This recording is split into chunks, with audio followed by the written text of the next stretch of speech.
Hi, everybody. This is Kara with Senior and Disability Services, and I wanted to welcome you to our webinar. I wanted to just give a few words about how to work within the webinar, and I will be turning the controls over to our first presenter today after just a minute or two of talking about how to be in the webinar. You should be able to see us on your screen. You should see a larger screen. It's just probably plain white right now. That's okay. It's just my file folder. That's your webinar display area. You don't want to close out of that. That's where we're going to share our PowerPoints and things like that. You can see me in a square probably on top of where your webinar display is. You can probably see a few icons. One of them looks like a camera. That's where you can take a screenshot of what the screen of what we're displaying for you. You don't have to screenshot everything that we show. We're likely to email you copies of presentation if that is what would work best for you, if you want copies of our presentation. We're going to go ahead and record it today. We do put it up on our STS YouTube, so we can send you the link if you have any colleagues who couldn't attend and they would like to watch by YouTube. That's okay too. The other thing to know is that you've joined us by audio either on your telephone or just through the computer itself.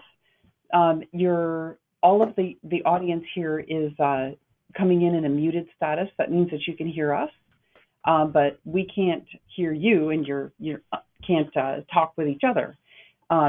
If you are having trouble hearing, we do have a question area, so if you have trouble within the webinar or hearing the webinar, or if you have any comments or suggestions or questions or anything that you want to say, you just type it into the question area, and you should see a little area that you can pop out.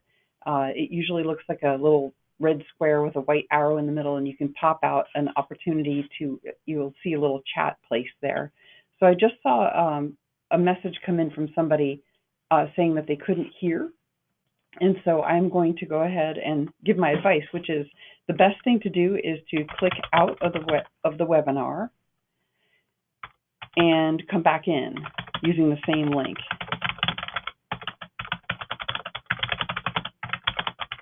In your email. And that usually works the best.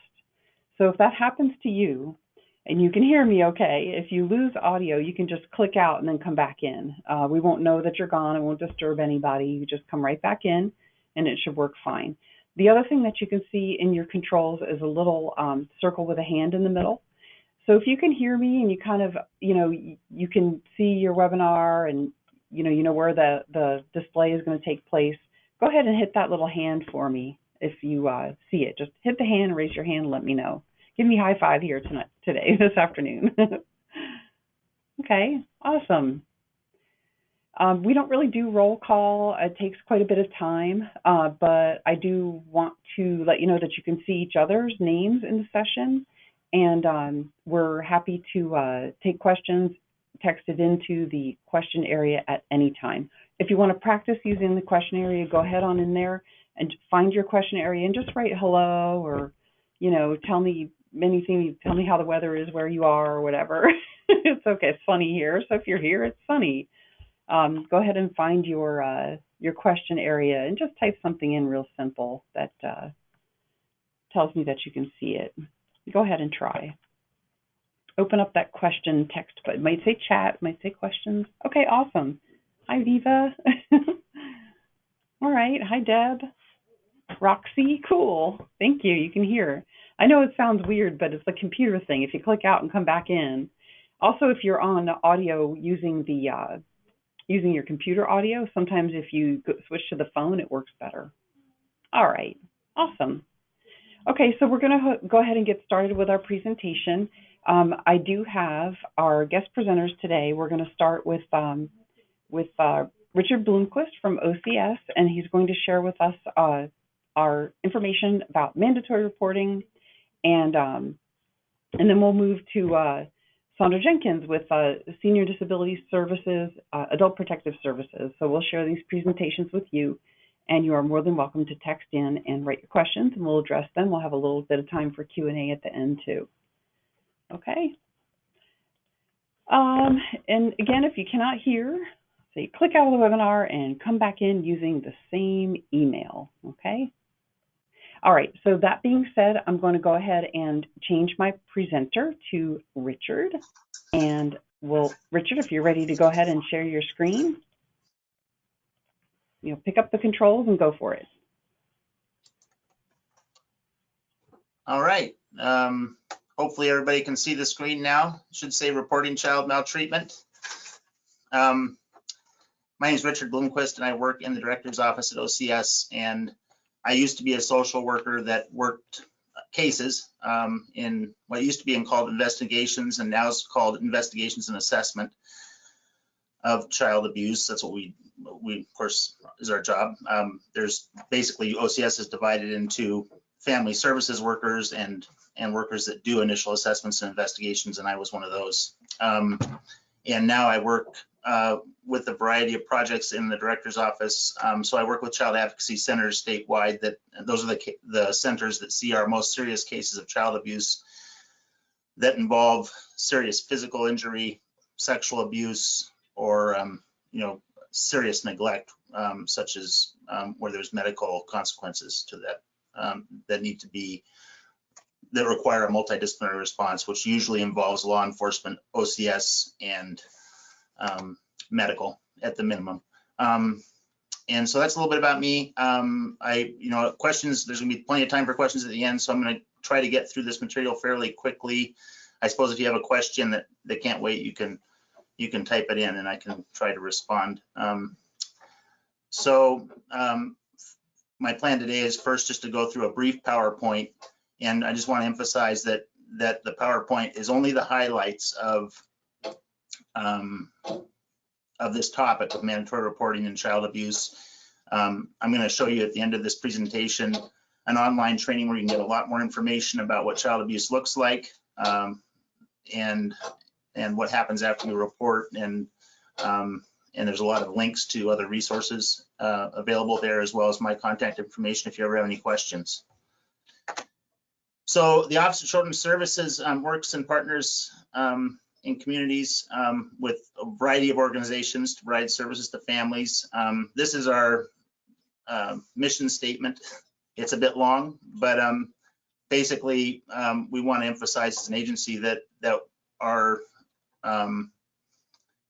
our key mission is to support families to get kids into permanent homes, to maintain their cultural connections, so to get them into homes where those cultural connections can be maintained wherever possible.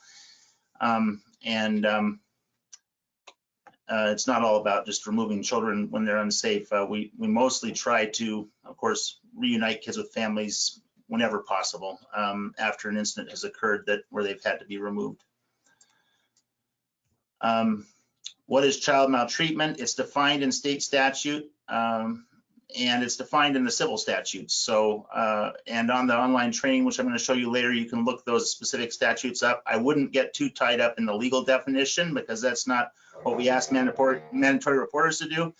We just ask you to be aware of generally of what to be looking for. Sorry about the noise. We've got some drilling going on outside. Hopefully it's not too distracting. But there's basically these main categories of abuse, neglect, even though it's listed second here, which is failure to care for a child, including providing the necessary food, physical shelter, clothing, and medical attention. There's a whole variety of types of neglect that can happen. Neglect is the most common type of abuse that gets reported, and it's also the one where we see the most child deaths. So it can be very serious. Neglect oftentimes can be lack of supervision, situations where there's substance abuse in the home and a parent who's intoxicated rolls over on their child unintentionally, things like that. The next most common form of abuse is mental injury, followed by physical abuse. And mental injury is injury to the emotional well-being of the child, and it's something that where the impact is generally measurable, and it's caused by violence in the home. Oftentimes, domestic violence is a factor in that. It doesn't have to be. but that's what we most frequently see with this type of allegation. Physical abuse, where there's actual physical harm, non-accidental, I should emphasize.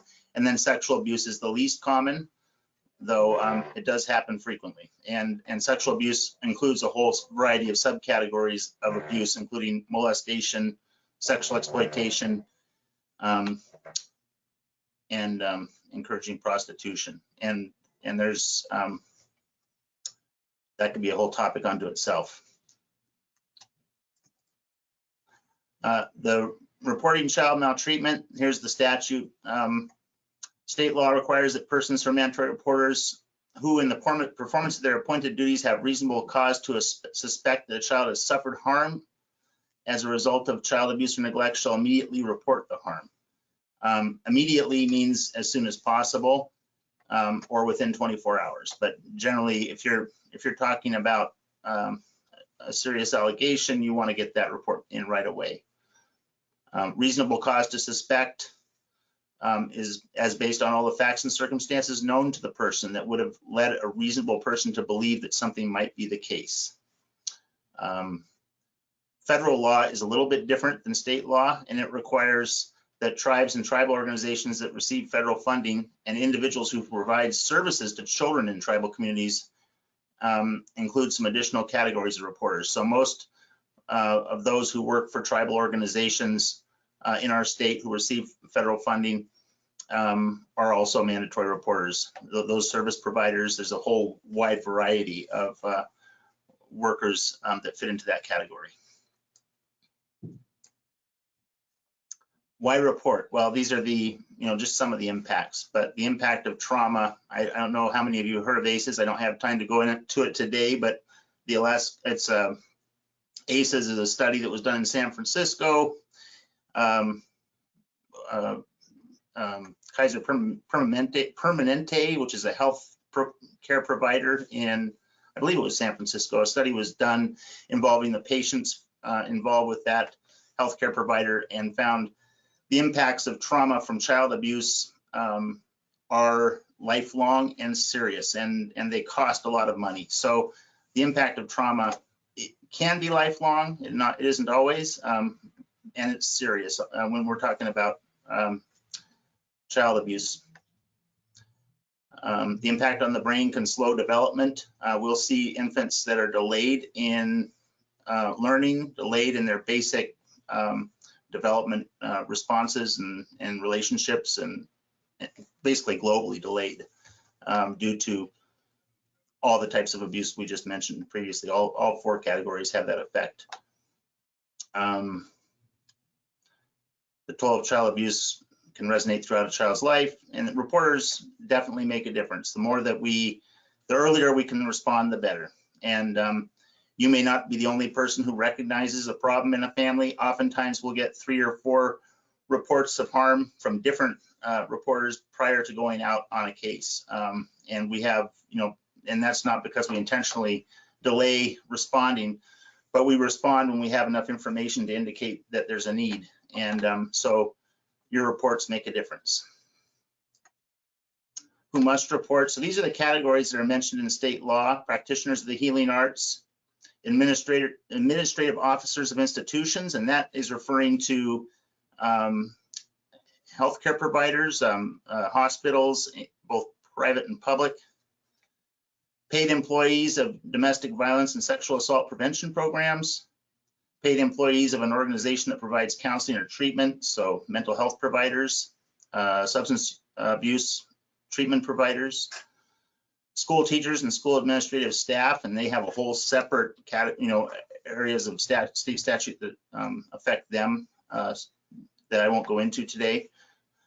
Peace officers, of course, law enforcement of every type, both local, state, and federal.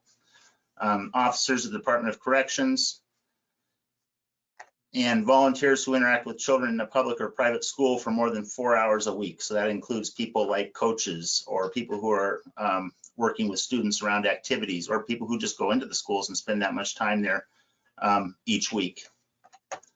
And there is right now, the legislature is looking at adding potentially other categories of mandatory reporters. So I would just say that if you're ever in doubt about whether your role makes you a mandatory reporter, you should contact me or someone at OCS. You can just call our hotline and ask if you're curious. Of course, we always, you don't have to be a mandatory reporter to report. So we just encourage all people to get this type of education on mandatory reporting and to report child abuse when they see it, because really it takes a community to keep children safe, and we shouldn't limit the responsibility just to those who have these roles laid out in state statute.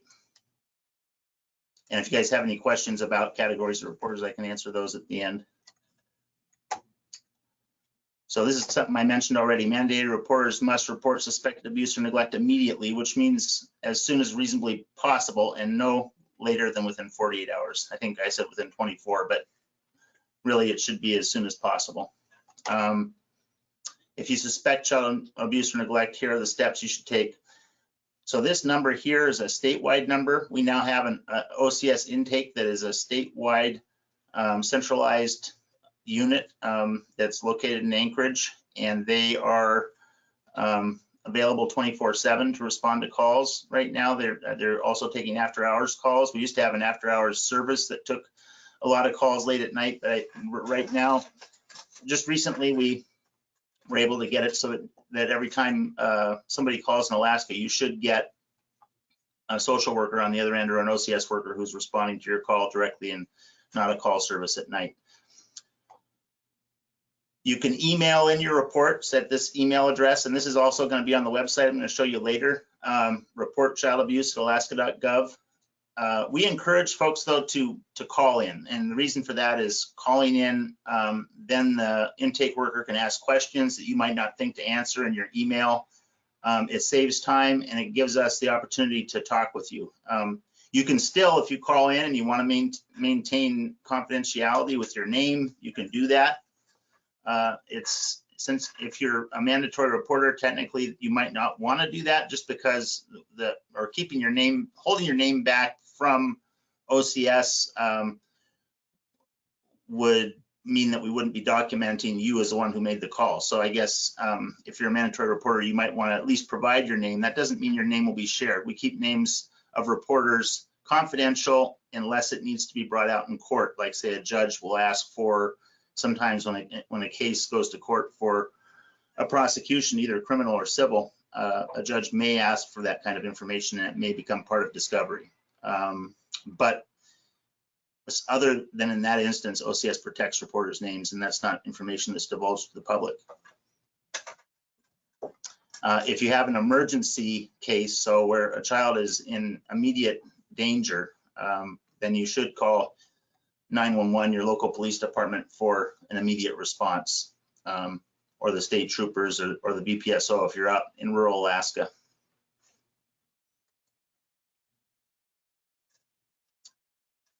So this kind of goes over the confidentiality issue a little bit further. Within your own organization, you should limit sharing information about a report that you make to those that need to know based upon your organization's own internal policies. It shouldn't be just shared with anyone within your organization. State and federal law provides that a person who makes a report to their supervisor or another person working for their organization is not relieved of the obligation to make a report. So that means basically that if you're a mandatory reporter, the responsibility is with you. No matter what your supervisor says or the director of the agency says, you have to make that report personally. Them doing it for you does not relieve you of the responsibility. And so even if you're required to report to your supervisor that you've done so, you're still required to personally make the report to OCS. You can't hand that responsibility off to somebody else within your agency. If you're the one who noticed the potential harm that was going to occur with a child or that has occurred, and you're reporting on that harm, you need to do it yourself. That's what that means. And again, the reporter's name remains confidential. And then some people call in and make reports completely anonymously, where they don't even provide their name, and that's fine. But again, without a name, it's hard for us to do follow-up. and we keep names confidential anyway, except for in the situations I described just a moment ago. So these are some of the things that you will probably want to have available. Information on these items are things that you will want to have available when you make the call. So anything you know about the family demographics, names of household members. Tribal affiliation is really important because of the ICWA laws. The Indian Child Welfare Act is something that we are rigorously try to follow, and we need to be able to contact an individual's tribe if they're a tribal member. So gender, race, ethnicity, home address, phone numbers, the types of maltreatment, any injuries that you've witnessed, functioning level of the caregivers and of the child, any known collateral contacts, people that OCS might want to reach out to for further information, people that know the family, and other things. There's many things they might ask you about depending on the type of situation that you're calling about.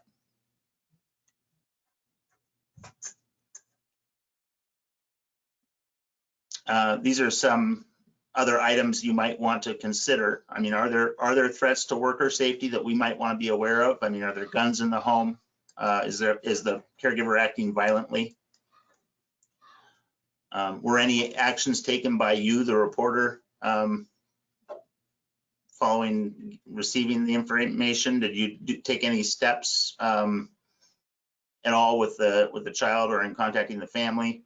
And I would just say on that, typically we advise reporters to have minimal involvement, particularly in asking questions about what happened. It's fine to listen to a child and to hear what they have to say, and to ask a couple of open-ended questions about how they're doing. But to investigate yourself is really problematic because it can interfere with our investigation later, and particularly if it goes to court. Letting us know whether the police were contacted already. Does the perpetrator currently have access to the child is very important for us to know, simply because there may be present danger, and that would increase the need for us to respond quickly. And here's some not to do's. So do not question the child. Do not paraphrase the disclosure to us. So try to give us the disclosure that the child made as clearly and exactly as possible how they did it, how they provided that disclosure to you. So so that we don't have confusing or conflicting information in our reports. Do not investigate. Do not bargain with the child. And I think what's being referenced here is just don't make any promises or ask them for, basically mostly is about making promises for the child that they will be safe, or that they will be, if they provide information, something will happen. We don't want reporters doing that. You're not required to notify the parent, and that's up to you, I guess. In some situations, there actually may be a danger in notifying the parents. So you'll definitely want to refrain from notifying a parent who's an alleged perpetrator in a case, because that may lead to retaliation prior to us getting to the child. It may lead to a variety of things. So that can be problematic. If you have a protective caregiver, you may notify them, but we just ask that the folks at least wait until we've had a chance to respond. Do not make the report in a public place. Obviously, you don't want other people hearing what you're saying, since it's confidential. Do not share the information with others. And yeah, if the child discloses, do not promise to keep it a secret. That's definitely something you won't be able to do, at least by law. So what happens after a report is made? The screening decision is made within 24 hours. It is assigned a priority if it's screened in, and screening in means basically that we've decided we're going to assign it to a worker and investigate. That happens when there's when a child is deemed to be unsafe by the intake worker or at high risk of harm. And then the priority timelines for our response are assigned, which can range from a priority 1, which is within 24 hours, to a priority 3, which is within 7 days. The assessment that OCS conducts includes face-to-face contact with the child, and that happens before anything else. And then with the parents, caretakers, siblings, and others, often multiple collaterals or folks that know the family. At the conclusion of an assessment, OCS will inform the reporter that the assessment was completed and the action taken to protect the child. So if the report was screened in and an investigation was conducted, you should receive a report that indicates that an assessment was completed.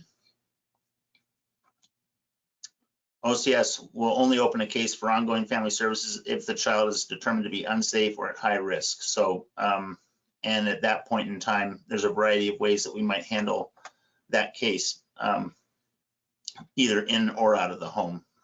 But that means we'll have ongoing involvement.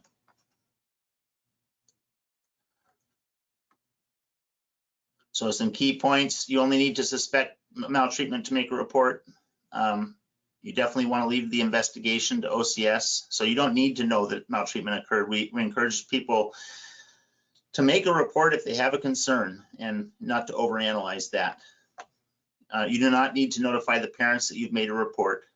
The information is usually most helpful if reported by phone, but it can be reported by fax or email. Prepared to answer as much of the questions that they might ask you as possible.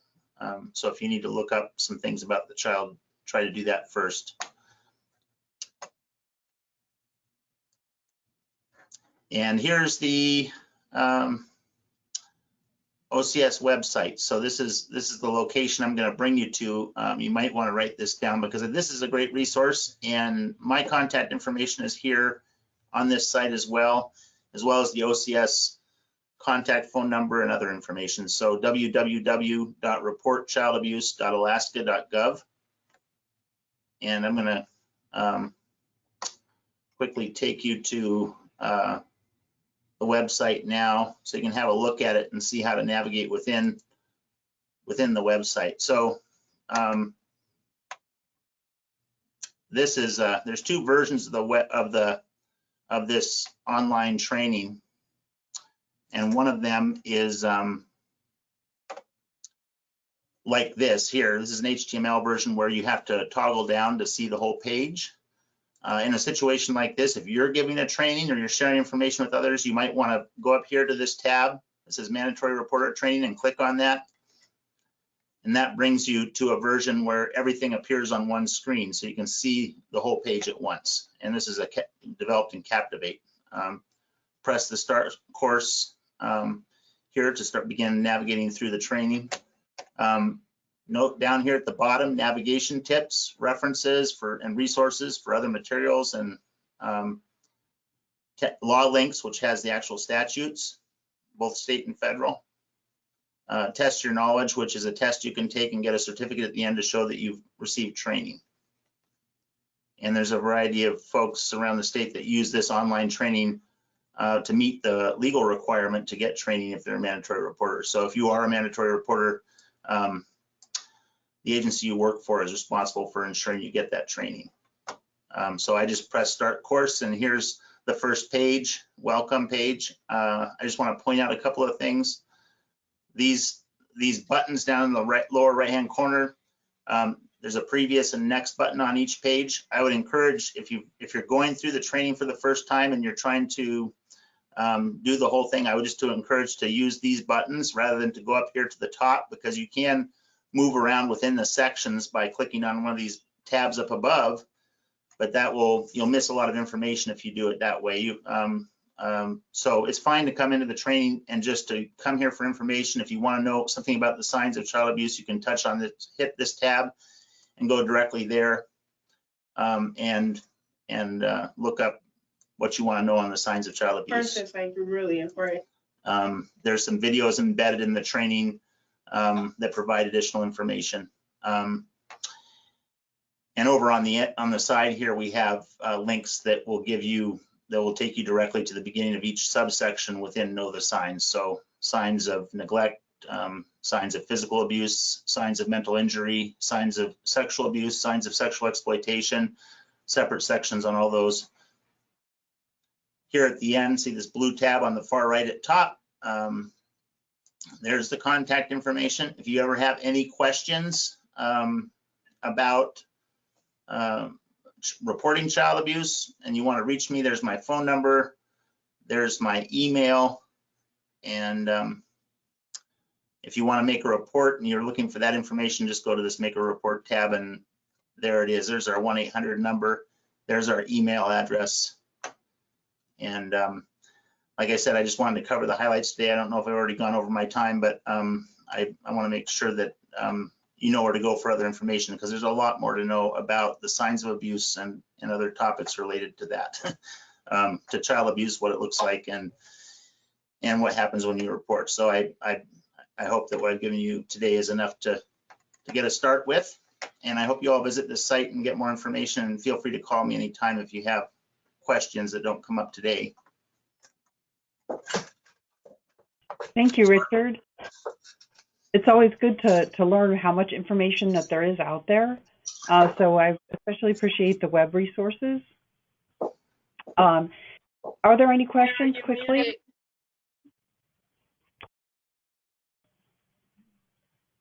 Hang on. Okay. Okay, I don't know if I was muted just now, but thank you for your presentation. It's always great to get these kinds of resources, and I really appreciate the web-based resources too. If folks have any questions, just go ahead and text them in, and we'll do our best to address them. And if you don't have questions at this time, that's okay too. So I'll just give you, just a couple seconds there to get your questions onto the chat. In the meantime, I'll pass the controls to Sandra Jenkins, a supervisor with our Adult Protective Services unit here at SDS. So, Sandra, are you ready to take the controls? Yes. Okay. So you'll see them. So my name is Sandra Jenkins, and I am the manager for Adult Protective Services. And we're going to go over what Adult Protective Services is and isn't. I'm still having a little screen problem. Maybe Carrie, you can come in here and help me a little bit. So Adult Protective Services, we are, we use the Alaska State statute to govern what we do. I'm still having problems. Okay. So we use the state statute to govern what we do. We serve all of Alaska. We have 11 investigators for the whole state, and a supervisor and a manager. I'm trying to get my this to this. Okay. Yeah. Sorry. If I can see a mouse for a minute. All right. Yeah. He's helping. Usually, it is a matter of swapping your screen view. Close. Oops, hang on. 1 second. It'll work that way too, though.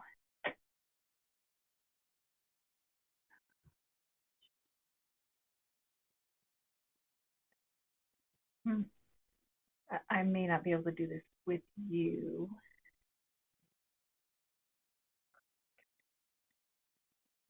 Nope. Okay, I think I have another slide I can bring up on this screen now. Here, here, escape out of it. Okay. Where's the presentation? Right there. Oh gosh. Kara sent it to me in an email. Okay.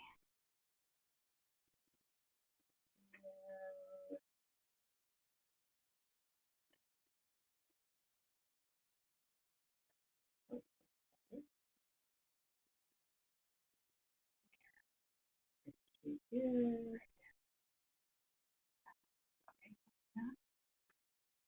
Okay. usually, so you want to start here and hear what place is. Mm-hmm. Yeah. Okay, so what screen did I see? To this. Okay. Oh, here we go. And you want to see what they're seeing? Okay. All right, I'm back on. Yep. Okay, so I had some technical difficulties, but thank you. Adult Protective Services is statewide. We serve adults 18 years and older. The type of abuse and neglect we look at is abuse, physical abuse, sexual abuse, neglect, self-neglect, abandonment, exploitation, undue influence. And this is our state statute that we are governed by. In 2016, we received 7,496 reports. In 2018, we received about 6,000 reports, but we had some working with residential licensing to, their job would be to investigate abuse and neglect as it happened in assisted living homes. So our numbers went down. Again, we have 11 investigators for the whole state of Alaska. The role of Adult Protective Services is really to respond to reports of harm on a vulnerable adult.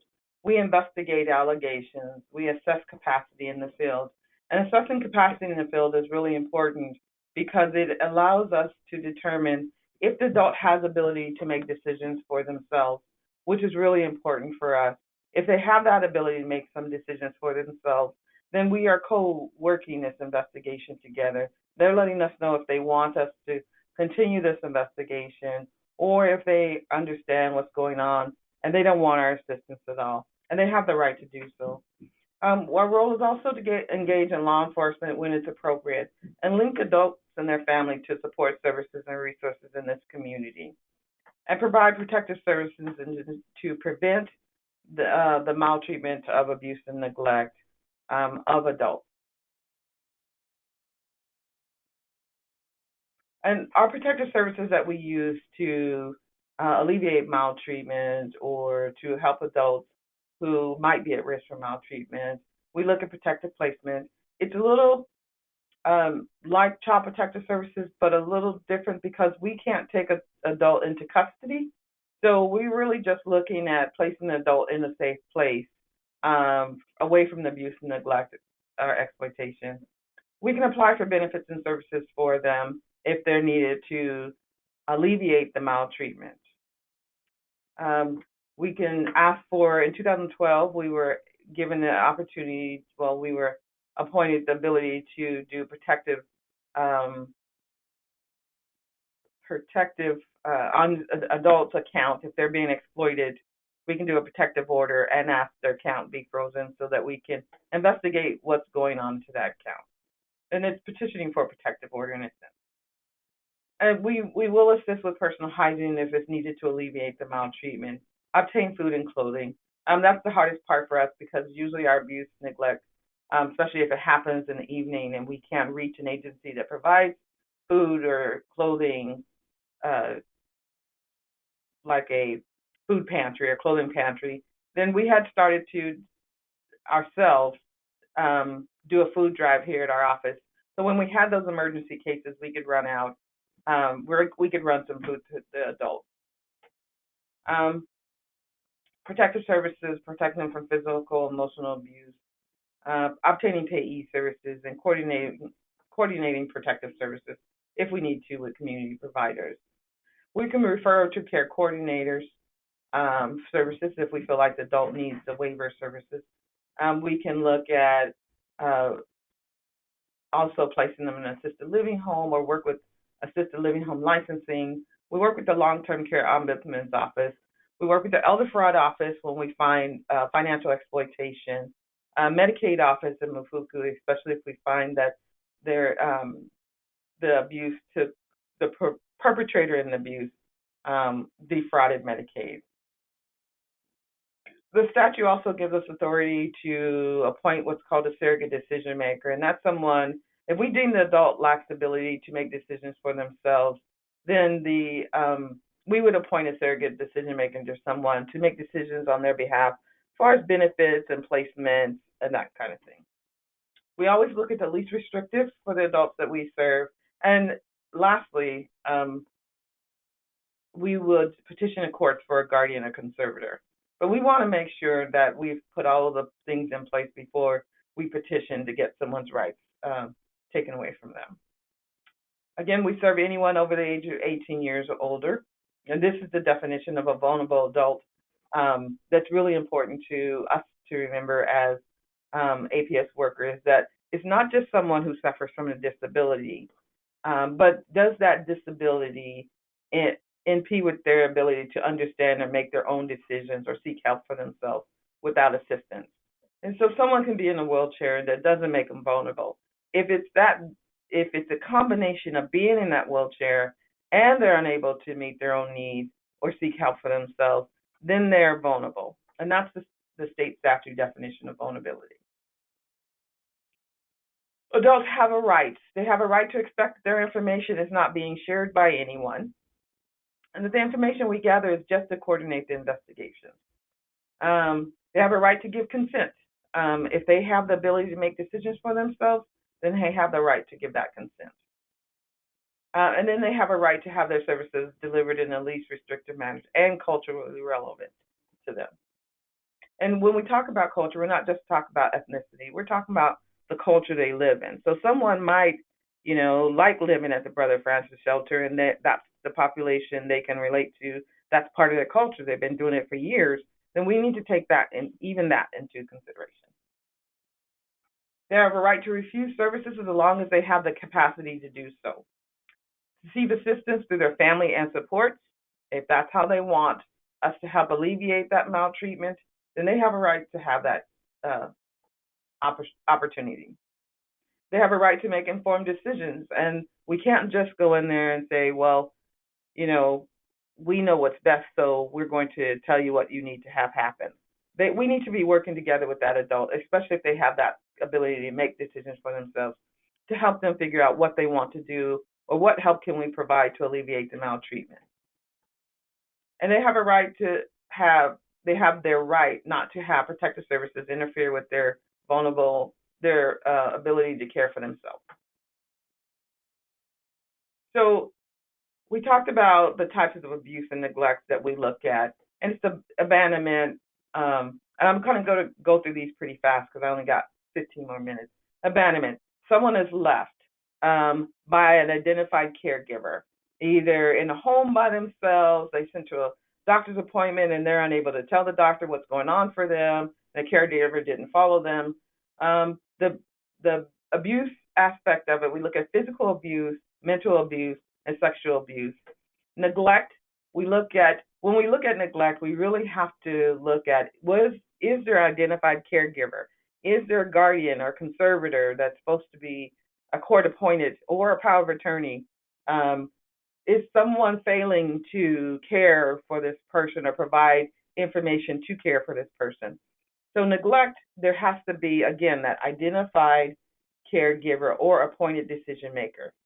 Self-neglect. Self-neglect is one of the highest neglects we see, highest allegations we see of abuse here in Alaska, along with financial exploitation. Because as we age, we tend to forget what's going on, so we tend to stop being able to care for ourselves or not remembering to care for ourselves. Now, exploitation, we do exploitation of person and financial exploitation. And exploitation of person is really in a sense that a perpetrator is not necessarily taking their finances, but using their resources, like living in their house and not paying any of the bills, and they're getting paid by Medicaid, maybe to be a PCA or something like that. So they're taking other advantages of the adult that doesn't necessarily have to be finance. Undue influence is one of the new allegations we added to our statute in 2012. And it really is that power and control. Maybe a daughter tells her mom, if you don't give me what I want from you, I'm not going to bring the grandkids over to see you. So that when you look at undue influence, you're really looking at a power control relationship, maybe a PCA, or maybe a husband or a wife or something like that. We went on to abandonment, and so I'm going to skip over these allegations, and you can get these slides. And really, when we look at with these allegations is the intentional, knowingly, and recklessly failing to do something. So you intentionally set out to harm them. It's like Child Protective Services. You intentionally did it, or you were recklessly caring for someone, and the harm happened.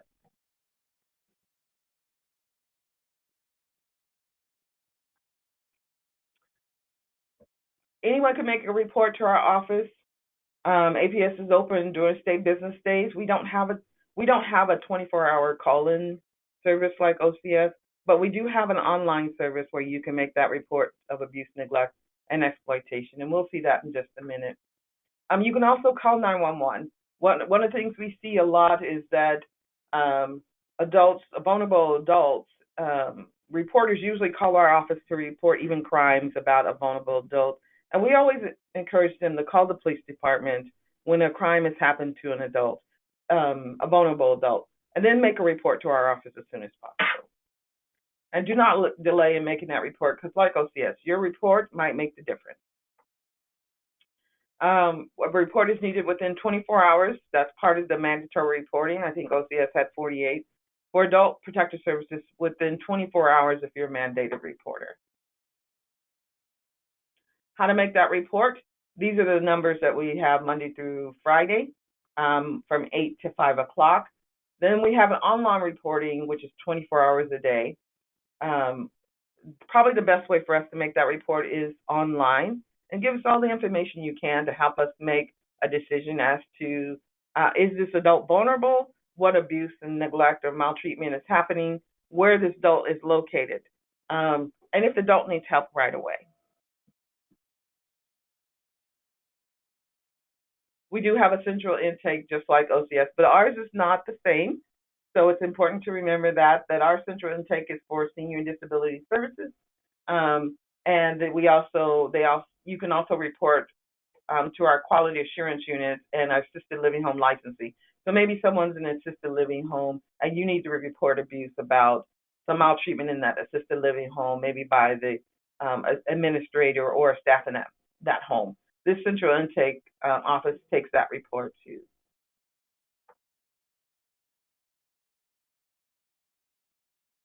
And this talks about the requirements of mandatory reporting. You must report, and this is a little older, but you can also report abuse and neglect to the Long-Term Care Ombudsman's office. They're no longer an investigative arm. They are just an advocate arm, but you really should report it to Adult Protective Services. And like OCS, telling your supervisor if you're mandatory reporter does not relieve you of your duty. You are required to make that report on your own as a mandatory reporter.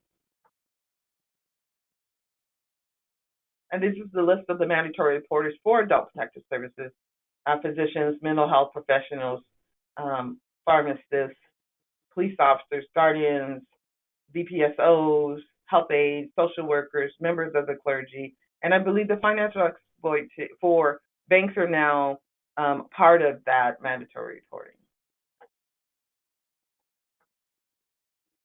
So any employee caring for an adult through a PCA services or a healthcare agency, caregivers of a vulnerable adult, a nurse's aide, and it's really important to understand if you hold a license of some sort and you're a mandatory reporter, you jeopardize that license by not making that report to our office in a timely manner. Once a report is made, it's like OCS. We review the report and make a decision as to, does that report fall in APS's jurisdiction? And the worker decides on, is that report going to be screened in and screened out? You should receive a documentation or mail indicating what we're going to do with that report if you request it. Sometimes there's not enough information in the reports we get, so we are sometimes having to call back and ask the reporter for additional information so we can make a determination. Once a report is made to our office and is an investigation, it is assigned to an investigator, and that investigator's job is to go out and assess the adult's ability to make decisions and assess the maltreatment. So we have workers, 2 investigators in Fairbanks. One covers the Fairbanks region, the other one covers the northeast and northwest part of Fairbanks. We have one worker in Juneau that covers the southeast region. We have a worker in the Kenai area and a worker in the Matsu-Wasilla area. And then we have the rest of the workers that cover the Anchorage Bowl. And so their job is to really go out and ensure that that face-to-face visit is done to see the adult. If we're not able to go out to see the adult, we can ask for agencies to assist us and be our designee and go out and determine if the adult is safe or not. We do that quite a bit with the police department. We talked about this a little bit. What's decision-making capacity when we go out and assess the adult? Do they understand the information that is presented to them? Are they able to make decisions for their benefit? And are they able to evaluate the impact that the abuse and maltreatment is having on their life? And are they able to communicate the decisions that they think are important and would like to see happening? And we talked about this. This person has the ability to make decisions, and they have the right to refuse. We're responsible for following our ethics and guidelines and principles that we work by. Sometimes we are waiting for decisions on court to have to alleviate the maltreatment if someone's in their home and they're refusing to leave. And the home may be uninhabitable, but we need a court order to get them a guardian appointed to them or to find some way to get them out of that home and into a safe place. These are some of our guiding principles we live by. The adults have a right to be safe. Their constitutional rights, they have a right to retain all their constitutional rights, and we must respect that. And they have a right to make decisions that do not conform with the norms, the social norms. And they have a right, if they have the ability to make decisions, to accept or refuse services. They have a right for us to maintain confidentiality on their behalf.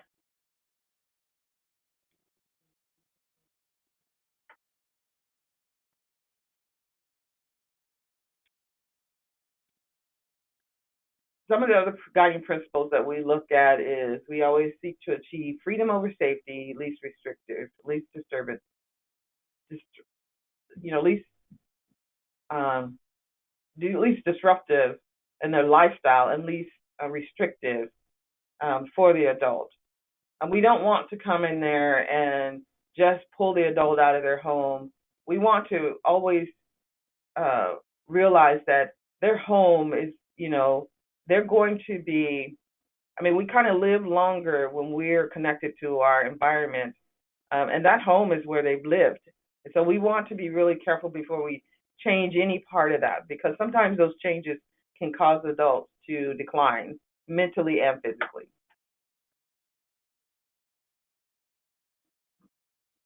And this is kind of our partnerships. We really count on adult individuals in the community to report abuse and neglect to us because we can't be everywhere. There's only 11 of investigators. So we rely on providers and social workers and individuals who have no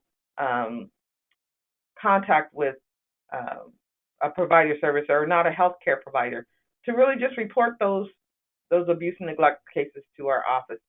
We have to do this in tandem and as a partner to ensure that we are ensuring the safety of the adults that live in our community.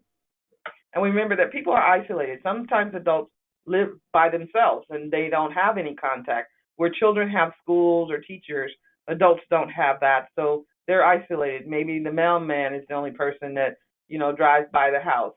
So, if you know an adult that's living alone, it's okay to check on them to make sure they're all right.